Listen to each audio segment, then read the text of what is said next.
Let's talk about this one here. Is OKC better this year than they were last year? Now, one thing I do want to say is I expect them to have Jalen Williams by the finals. But to be quite honest, they're going to need him if they got to go against the Spurs. They're going to need him. But I think he will be back. They said, let's see if he's going to, if he's playing tonight. So today, Jalen Williams probably won't play. If they get the sweep, and if the Timberwolves and the Spurs series go 7, that's the rest they're going to need to have him ready. Now, this team still led by SGA, smooth operator himself. Hey, listen, now I want to give a shout out to Joe because I remember we had a debate between him and Luca. He shout out Luca a lot, but SJ might be his favorite player right now for how much my boy be talking about him, man. That just might be my boy favorite player right now. What'd you call him, Joe? Sega. Hey, the boy a bucket. Been trying to tell everybody. I think this team is better though this year, bro. When you add back Jalen Williams, and you know what makes them better? Two players. AJ Mitchell and McCain. You get some young studs that can play like that. Come on, man. These two dudes, they don't just score, but they relieve SJ from having the ball handle. Like once he's out the game, they have 2 ball handlers out there if they want. Certified.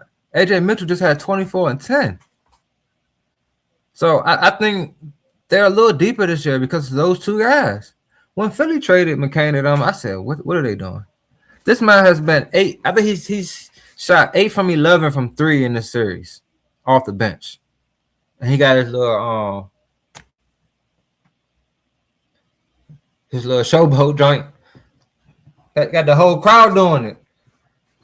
But I think this team is a little better because, like I said, they got more ball handlers. And that's one thing you need, especially in the playoffs when guys trying to rough you up, team try to push the tempo on you defensively. You need guys that can handle that pressure, that's going to get guys involved and can get their own bucket. And that's AJ Mitchell and Jared McCain. I think Jared McCain is more of just a scorer, to be honest. And Mitchell he can do a little bit of both. Not saying, Bud can't do both. I'm just saying. But I think this team is slightly better this last year. Everybody has that last year experience. SGA is a little banged up, but who isn't? Who isn't? If they get Jalen Williams back, the way this team playing, man, it's gonna be very, very interesting. I think this team is better than last year. I think they're about to sweep the Lakers. Speaking of the Lakers, I'm gonna just say this about the Lakers. I don't have much to say about them because I knew they wasn't gonna do nothing.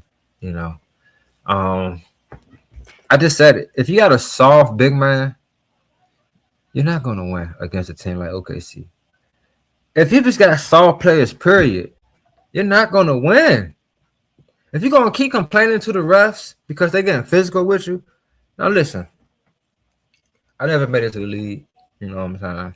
I never played D1 basketball. I played a little JUCO. I played against overseas players and things of that nature in street ball leagues.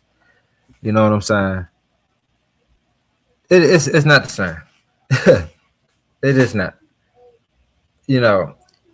I know that when you're playing physical basketball, and not just how you play, the refs are going to allow you to be physical because that's how you play. Like, I remember watching an OKC game, and when Austin Reeves went up, and Hartenstein just had his hands up, but Austin Reeves kind of brought his arm through his arm. He was looking for the call. You're not going to get that, bro.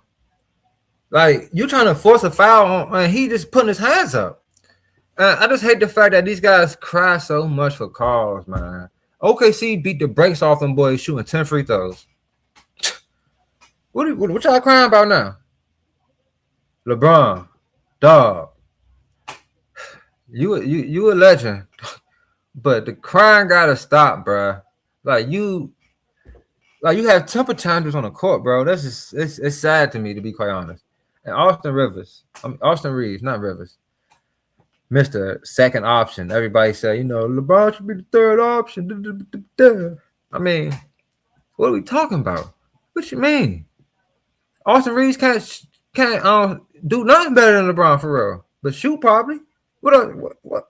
Dribble? I give him dribbling. I give him ball handling. What else on offense? Yeah, bro. If you give Austin Reeves his own team and give Bron his own team, he not averaging more than Bron, bro. Y'all tripping. Never been that. Bron's still the best passer on that team, got the highest IQ on that team, and he's the most versatile player on that team.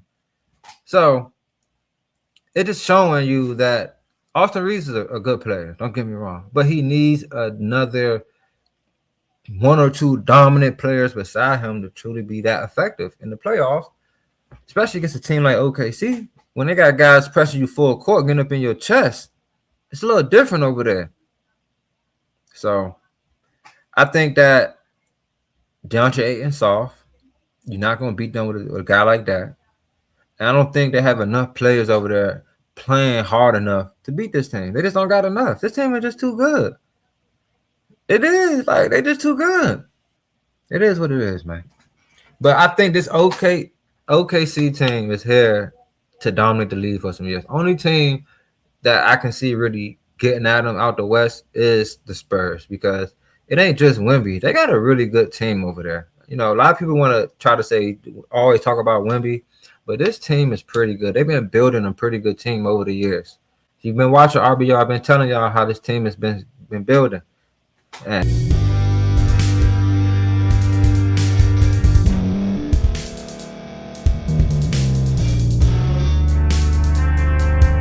thank you for staying to the end. If you're watching this on YouTube, please like this video, subscribe, and also hit that notification button so you can be notified next time we put out a video. If you're listening on any podcast platform, subscribe and hit that notification button, y'all, so you can be notified we put out another podcast audio.